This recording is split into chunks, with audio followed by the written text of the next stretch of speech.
নমস্কার বন্ধুরা, সাধনা kitchen with village ফুডে আপনাদের স্বাগত জানাই। বন্ধুরা, আজ তৈরি করব মাছের ডিমের এক অসাধারণ রেসিপি। বেগুন দিয়ে মাছের ডিমের এই রেসিপিটা একবার তৈরি করে খেয়ে দেখো, খেতে কিন্তু দারুণ হবে। গরম গরম ভাতের সাথে বেগুন দিয়ে এই মাছের ডিমের রেসিপিটা এতটাই ভালো হবে যে বেগুন আর মাছের ডিমের এই রেসিপিটা দিয়েই এক থালা ভাত কিন্তু ফুরিয়ে যাবে, আর কোনো কিছুর দরকার হবে না। আসুন রেসিপিটা তৈরি করে নিই। এখানে নিয়ে নিয়েছি আমি মাছের ডিম। এখানে আমি রুই মাছের ডিম নিয়ে নিয়েছি, আপনারা যে কোনো মাছের ডিম নিয়ে নিতে পারেন। আজকে বেগুন দিয়ে রুই মাছের ডিমের একটা অসাধারণ রেসিপি আপনাদের তৈরি করে দেখাবো। আসুন রেসিপিটা তৈরি করে নিই। আমি উনানটা ধরিয়ে দিয়েছি, এখন এর ভেতরে দিয়ে দেবো কড়ার ভেতরে জল। জলটাকে একটু গরম করে নিতে হবে। জলটা গরম হতে হতে এর মধ্যে আমি দিয়ে দেবো লবণ, দিয়ে দেব হলুদ গুঁড়ো। এখানে আমি নিয়ে নিয়েছি মাছের ডিম। এবার গরম জলের মধ্যে মাছের ডিমটা আমি দিয়ে দেব। এইভাবে আপনারা মাছের ডিম রান্না করলে মাছের ডিমের যে আষ্টে গন্ধটা থাকে সেটা কিন্তু থাকবে না। এবার এর ভেতরে আমি দিয়ে দেব পাতিলেবুর রস। এইভাবে যদি আপনারা মাছের ডিম রান্না করেন এর স্বাদও কিন্তু অনেক ভালো হবে। একটু পাতিলেবুর রস এর ভেতরে দিয়ে দিতে হবে যাতে এর আষ্টে গন্ধটা চলে যায়। এবার আমি কিছু সময় সেদ্ধ করে নেব। এখানে আমি 5 মিনিট ঢাকা দিয়ে সেদ্ধ করে নেব। ঢাকনাটা এবার তুলে নেব।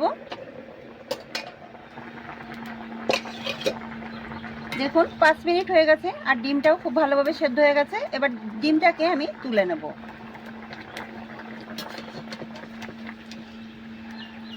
ডিমটাকে একটা থালার মধ্যে আমি তুলে নিচ্ছি।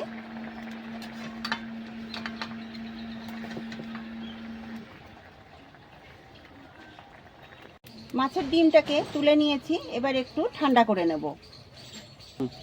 এখানে আমি নিয়ে নিয়েছি একটা মিডিয়াম সাইজের বেগুন। এইভাবে আমি বেগুনটাকে কেটে নিয়েছি। এবার বেগুনের মধ্যে দিয়ে দেব লবণ, দিয়ে দেব হলুদ গুঁড়ো। এই বেগুনটাকে ঝাঁকিয়ে ঝাঁকিয়ে লবণ হলুদ মেখে নেব। বেগুনটাকে আমি খুব সুন্দরভাবে লবণ হলুদ মেখে নিয়েছি। এবার বেগুনটাকে আমি সাইডে রেখে কড়াইতে তেল দিয়ে দেব। কড়াইটা গরম হয়ে গেছে, কড়ার মধ্যে আমি দিয়ে দেব সর্ষের তেল। তেলটা গরম হয়ে গেছে, এবার আমি বেগুনগুলো দিয়ে দেব। বেগুনটাকে খুব সুন্দরভাবে নাড়িয়ে চাড়িয়ে লাল লাল করে ভেজে নিতে হবে। বেগুনটাকে লাল লাল করে ভেজে নিয়েছি, এবার বেগুনটা আমি তুলে নেব।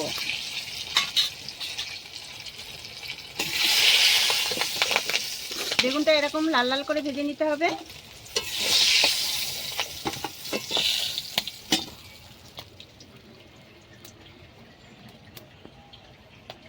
মাছের ডিমটাকে আমি ছোট ছোট টুকরো করে কেটে নিয়েছি, এবার মাছের ডিমগুলোকে ভেজে নেব। আমি একে একে দিয়ে দেব। মাছের ডিম ভাজার সময় বেশি তেল দেবেন না, অনেক বেশি তেল দিলে কিন্তু মাছের ডিম ছিটে ছিটে গায়ে লাগতে পারে, তার জন্য কিন্তু গা হাত পুড়ে যেতে পারে। অল্প করে তেল দিয়ে মাছের ডিমটাকে ভেজে নিতে হবে। মাছের ডিমগুলোকে উল্টে পাল্টে ভেজে নিতে হবে। দেখুন এরকম উল্টে পাল্টে একটু লাল লাল করে ভাজতে হবে। আমি তেলটা কম দিয়েছি বলে মাছের ডিমগুলো কিন্তু বেশি ছিটছে না। এরকম কম তেল দিয়েই ভাজতে হবে আর লাল লাল করে ভেজে নিতে হবে। আমি সব ডিমগুলোকে উল্টে দেব।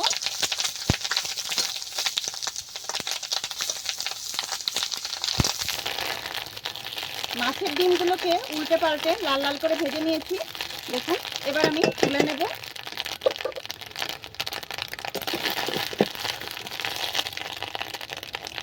এবার একটা থালার মধ্যে আমি তুলে নিচ্ছি। সব ডিমগুলোকে তুলে নেব।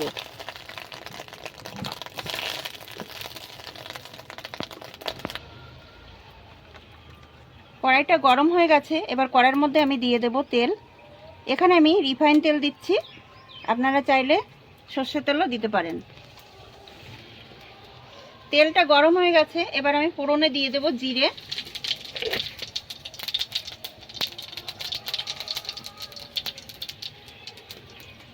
এখানে আমি দিয়ে দেব রাঁধুনি আদা আর জিরে বাটা। বেগুন দিয়ে যে কোনো রান্নার মধ্যে আপনারা রাঁধুনি বাটাটা দেবেন, খেতে কিন্তু দারুণ লাগবে।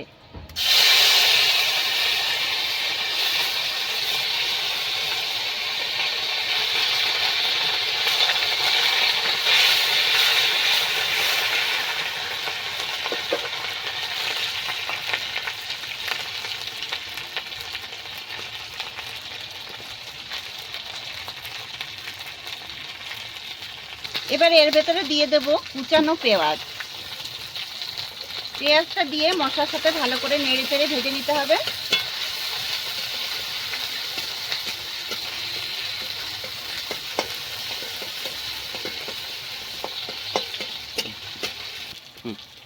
ভালো করে পেঁয়াজগুলোকে মশলার সাথে ভেজে নিতে হবে।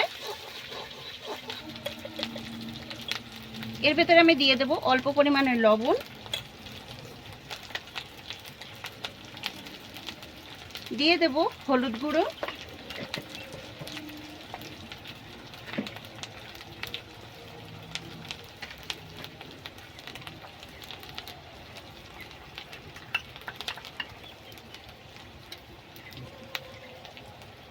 এর ভেতরে আমি দিয়ে দেব কাশ্মীরি লাল লঙ্কার গুঁড়ো 1 চামচ, দিয়ে মশলার সাথে ভালো করে ভেজে নিতে হবে।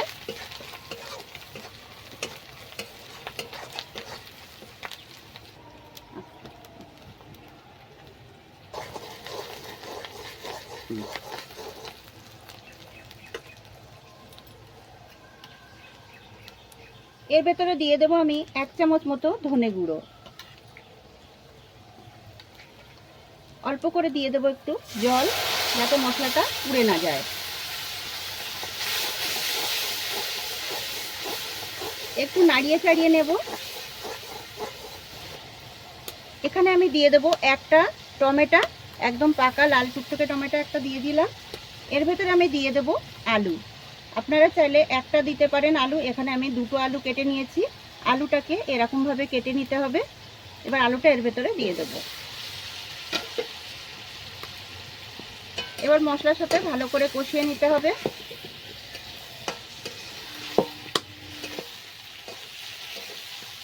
মশলাটাকে খুব সুন্দরভাবে কষিয়ে নিয়েছি। এখন আমি এর ভেতরে দিয়ে দেব মাছের ডিম। একটা একটা করে মাছের ডিম এর ভেতরে দিয়ে দেব।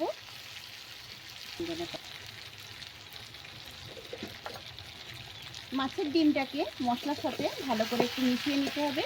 কষানোর কোনো দরকার নেই, একটু কিন্তু মিশিয়ে নিতে হবে। মিশিয়ে নিলেই হয়ে যাবে মশলার সাথে। এখন এর ভেতরে দিয়ে দেবো আমি গরম জল, দিয়ে একটুখানি মিশিয়ে নিতে হবে। লবণ কম ছিল, যার জন্য আমি অল্প করে একটু লবণ দিয়ে দিলাম। দিয়ে দেবো অল্প পরিমাণে একটুখানি হলুদ। বেগুনটাকে এখন আমি দিয়ে দেবো। আগে থেকে বেগুনটা দেওয়া যাবে না, আগে থেকে বেগুনটা দিলে একদম গলে যাবে, মাছের ডিমের সাথে মিশে যাবে। বেগুনটা যেহেতু নরম, একটু লাস্টের দিকে বেগুনটা দিতে হবে। এবার আমি কিছু সময় ফুটিয়ে নেব। কিছু সময় ঢাকা দিয়ে রান্না করে নেব। ঢাকাটা তুলে নেব।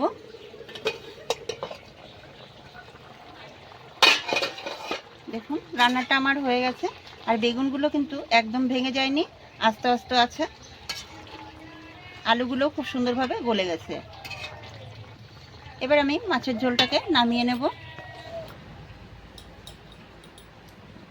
এবার আমি একটা থালার মধ্যে নামিয়ে নেব। বন্ধুরা, আলু বেগুন দিয়ে মাছের ডিমের এই রেসিপিটা কেমন লাগলো আপনাদের কমেন্টের মাধ্যমে জানাবেন। ভালো লাগলে লাইক শেয়ার করবেন, সাবস্ক্রাইব করে পাশে থাকবেন। ভালো থাকবেন, সুস্থ থাকবেন। দেখা হবে পরবর্তী ভিডিওতে নতুন রেসিপি নিয়ে।